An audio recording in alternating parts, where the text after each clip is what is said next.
तो दोस्तों again welcome back to my channel. दोस्तों आपके लिए सैंपल पेपर 2 लेके आया हूँ बीएसटी का। जैसे सैंपल पेपर 1 आप देख चुके होंगे, आई होप। नहीं देखा तो यार आई बटन में जाके देख लेना। सैंपल पेपर करना ज़रूरी है, बहुत ही ज़रूरी है भाई, क्योंकि पेपर के लिए बच गए हैं एक दिन। आज के दिन में बेटा दोस्तों आप 2 सैंपल पेपर कर लो तो थोड़ा सा आपको एक आइडिया मिल जाएगा पेपर कैसे आने वाला है।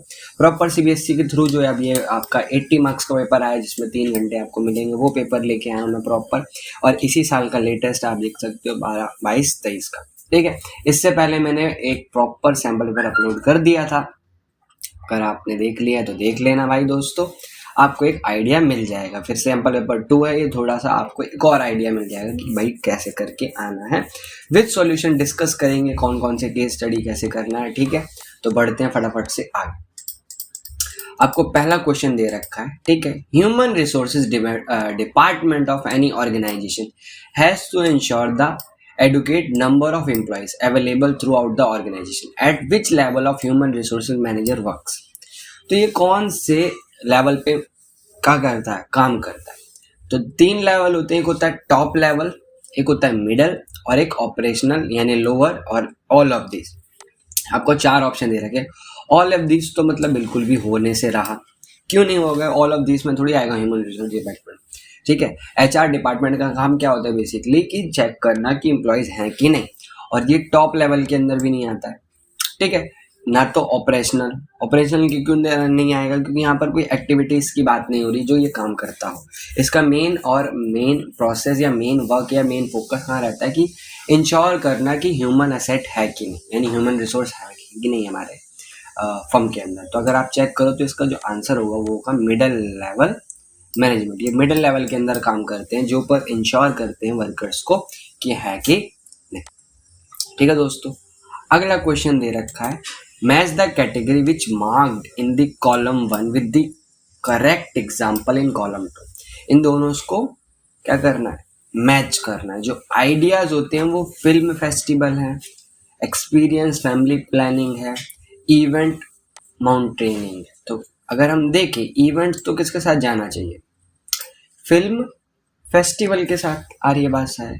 ठीक है, एक्सपीरियंस कौन देगा, माउंटेनिंग, और आइडियाज कहाँ से मिलेंगे आपको, फैमिली प्लानिंग से। अगर देखें तो ए का सेकंड, ठीक है, बी का थर्ड, ए का सेकंड बी का थर्ड, यानी ऑप्शन सी मैच कर रहा है अपना। बाकी अपने पास आंसर भी है इसके, हम देख सकते हैं बिल्कुल करेक्ट चल रहे हैं। पहले का था मिडल, दूसरे का था सी ऑप्शन। ठीक है दोस्तों, अब हम बढ़ते हैं क्वेश्चन नंबर 3 की तरफ। क्या कह रहा है इसके अंदर में भी हमें क्या करना है, मैच करना है। Match the following, select the appropriate option, setting object, developing premises, evaluating alternative and follow up action. अगर बेसिकली अगर देखा जाए तो इट इज द एक सीक्वेंस फॉलो करता है। सबसे पहले क्या करना होता है, सेटिंग ऑब्जेक्ट। यानी सेटिंग ऑब्जेक्ट की बात करें तो हमें क्या सेट कर लेंगे, जैसे assumption about future, monitoring the plan, increasing the sale by 20%। तो ये सेटिंग ऑब्जेक्ट के अंदर क्या हो जाएगा, पहले का सी कि हमने क्या ऑब्जेक्ट करा कि इस साल हमें 20% क्या करना है, सेल को बढ़ाना। फिर आता है डेवलपिंग प्रीमाइसेस, उसके क्या क्या जरूरतें पड़ेंगी, क्या क्या करना पड़ेगा। तो उसके अंदर क्या एजम्पशंस अबाउट फ्यूचर, या माउंटेनिंग द प्लान्स, या weigh the pros and cons, जो प्रॉपर भी हर एक किसी के फायदे और घाटे हो सकते हैं। आ रही है बात समझ। तो अब देखेंगे अगर हम, तो इसका जो ऑप्शन लग रहा है हमें डेवलपिंग प्रीमाइसेस के अंदर आ जाएगा कि उसको चेक करना कि भाई पूरा काम क्या है कि नहीं, सी। फिर इवेल्युएटिंग अल्टरनेटिव एक्शंस, यानी एजम्पशंस अबाउट द फ्यूचर, और लास्ट फॉलो अप एक्शन का मतलब पी। तो इस हिसाब से अगर मैच करें तो ऑप्शन आ रहा है हमारा, एक फिर आंसर भी चेक कर लेते हैं हम। ए ऑप्शन कह रहा है ये, ठीक है, दैट इज फर्स्ट जो ए जाएगा वो जाएगा ए के साथ, यानी ये जो हमारा करेक्ट आंसर हो जाएगा। ठीक है, इस टाइप्स बिल्कुल। ठीक है, नेक्स्ट क्वेश्चन क्या कह रहा है देखते हैं प्रॉपर बढ़िया से।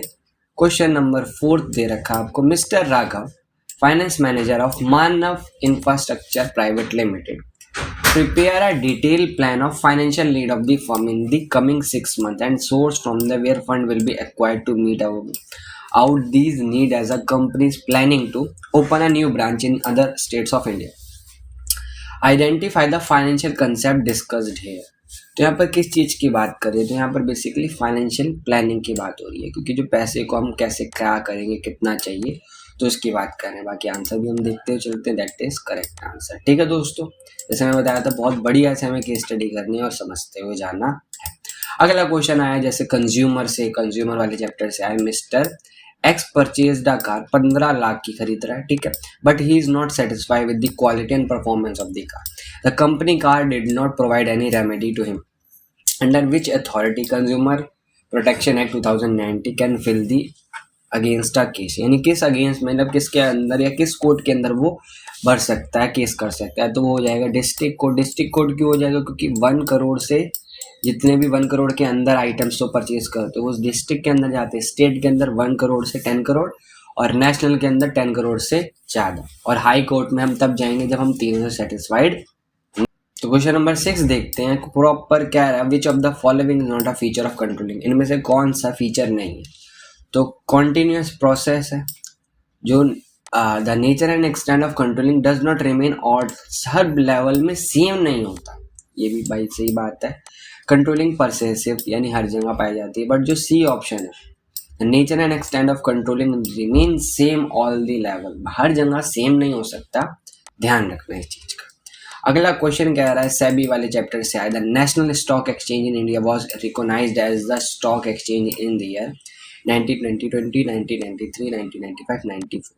कमेंट करके इसका आंसर बताओ यार, इतना तो बता ही सकते हो, डेट वाले क्वेश्चन, ठीक है, कमेंट करके बताना, करेक्ट आंसर हम मैच करेंगे। बाकी क्वेश्चन नंबर 8 क्या कह रहा है, security agent limited provide security service, they give an advertisement in newspaper for hiring males for the post of security guard के लिए कंपनी क्या कर रही है, पोस्ट निकाल रही है, जिसमें 75 ने क्या करा, अप्लाई करा, जिसके अंदर 10 सेलेक्ट किए गए ना। इसके बाद पूछ रहा है out of the following identify the next step security agent limited जो लेगी, तो वो क्या करेगी, उसका रेफरेंस और बैकग्राउंड चेक करती है कि उसके बाद क्या किया जाएगा। अगर आपको प्रोसेस याद हो तो आप अच्छे से इसको बता सकते हो। बाकी अगर हम आंसर की बात करें तो ऑप्शन ए ही है, चेक कर सकते हैं। ठीक है दोस्तों, अब हम बढ़ते हैं क्वेश्चन नंबर 9 की तरफ, बहुत बढ़िया से समझते हैं। ठीक है, क्वेश्चन नंबर क्या कह रहा है, विच of the following statement is true, कौन सी स्टेटमेंट इसके अंदर ट्रू है यह बताना है। Higher competition requires large stock to meet urgent order from customer, which result into requirement of more working capital. The company having growth perspective require lesser amount of working capital. ये गलत statement है। If the rate of inflation is high, organization is required to invest less in working. ये तो भाई कोई भी बात नहीं बनी, जो ऑप्शन हो जाएगा अपना फर्स्ट हो जाएगा। अगर हायर कंपटीशन की है मार्केट के अंदर तो ऑब्वियसली बात है हमें ज़्यादा प्रोडक्ट बनाना पड़ेगा, जिसके लिए हमें वर्किंग कैपिटल लगेगी, इन ऑप्शन बी। ठीक है दोस्तों, अगला क्वेश्चन क्या कह रहा है, बहुत ध्यान से देखते हैं।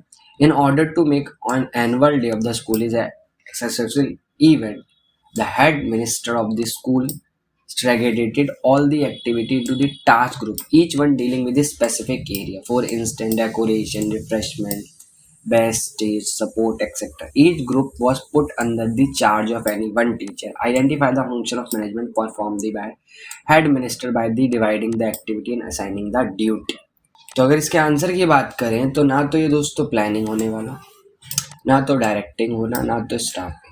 ऑर्गेनाइजिंग के लिए अंदर बेसिकली हम उनको उनकी ड्यूटीज़ को बताते हैं, असाइन करते हैं। बेसिकली अगर आप डेफिनेशन पढ़ें, असाइन कहाँ पर की जाती है, ऑर्गेनाइजिंग के अंदर। अगर हम आंसर की बात करें तो ऑप्शन डी हमारा करेक्ट आंसर हो जाए। ठीक है, 11th की बढ़ते हैं। Acquiring a new fixed capital is example of capital budgeting decision. ठीक है, जब हम कैपिटल को क्या करते हैं, डिसाइड करते हैं कि कैसे करना है। क्वेश्चन नंबर 12 की तरफ बढ़ते हैं। क्या कह रहा है, विच of the following not a feature of a primary market. Primary market का फीचर्स की बात करें तो पहला इसका कोई प्लेस नहीं होता, सही बात है। प्राइस जो सिक्योरिटी होती है कंपनी और के द्वारा डिसाइड की जाती है। पार्टीज जो इसके अंदर होती है कंपनी और investor, but investor can sell security in the market. ये फीचर्स इसका प्राइमरी मार्केट का नहीं होता। ठीक है, ऑप्शन बी है जो हो जाएगा अपना सी। ठीक है, यानी 12 का सी हो जाएगा ऑप्शन। अब बढ़ते हैं क्वेश्चन नंबर 13 जो कि भाई प्रिंसिपल्स वाले चैप्टर से आया। Principle of dash required good supervision at all level, clear and fair agreement, judiciaries application of penalty, जो कि बात करता है डिसिप्लिन। डिसिप्लिन का मतलब है हर एक चीज अच्छे से चले, यानी शांति रहे। शांति की बात नहीं कर रहे हैं हम, यहाँ पर बात करें डिसिप्लिन प्रिंसिपल की। तो ध्यान रखना, डिसिप्लिन से बच्चा यही समझता। अगला क्वेश्चन आएगा भाई 13 का आंसर हम चेक करें, सही है बिल्कुल हमारा। अब हमें बढ़ना है 14 क्वेश्चन की तरफ, बहुत ध्यान से समझते हैं। ROX Limited wants to increase their market share by the 4.5% in the 2 year। ठीक है, वो ऐसा करना चाहती है। It spent lot of money to hire specialized people of framing their plans, collecting important facts about environment. Who took lot of time to frame plans for the company. Now, the competition has started increasing. It is not able to beat its competitor because it has already spent a huge amount. The plan failed and company suffered a huge loss. Identify the limitation of planning stated in the given case. तो अगर हम देखें तो planning is a time consuming process, ये भी sir बात करी है, क्योंकि उन्होंने टाइम लिया प्रॉपर 2 ईयर्स, जैसे आप चेक कर सकते हैं। प्लानिंग इन्वॉल्व ह्यूज कॉस्ट, आप यहाँ देख सकते हो, इसकी बात करिए। प्लानिंग में not be work in a dynamic, जैसी चेंजेस हुए तो वहाँ पर उनको ह्यूज लॉस होना चालू हो गया। तो ऑल ऑफ दीज हो जाएगी इसका प्रॉब्लम। ठीक है, अगला, the part of management is connected to the financial activities called dash management, that is financial management. ठीक है, यहाँ पर हम पैसे की बात कर रहे होते हैं। ठीक है, 15वें का ये, 14 का ये, बिल्कुल हम सही जा रहे हैं। अब बढ़ते हैं क्वेश्चन नंबर 16 की तरफ। Which of the following function of financial market is, कौन सा है इसके अंदर है?